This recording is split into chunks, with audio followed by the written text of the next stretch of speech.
Sir, what happened today in Sonsodo Kabrasthan matter?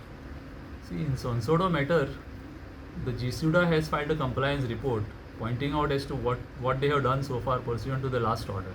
Today it was pointed out to the High Court that the consultant is already appointed. Once the report is submitted by the consultant, GSUDA will go for tender and the work order will be issued after the tender process is completed. This is insofar as compliance report is concerned. In the meanwhile, two parties have filed intervention applications in this pending petition before the High Court.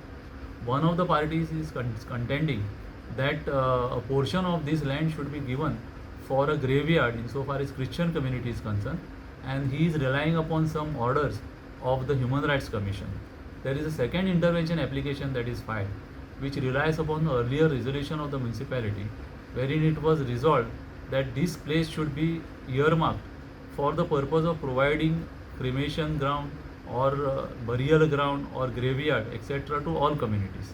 So when these applications were heard by the High Court today, the High Court has called upon the government and basically the GSUDA as to whether this is feasible and the demands of these interventions can be accepted or considered. And the matter has been fixed on 6th, that is on coming Monday, and the government is supposed to inform the court as to what can be done insofar as this demand of these interventions are concerned.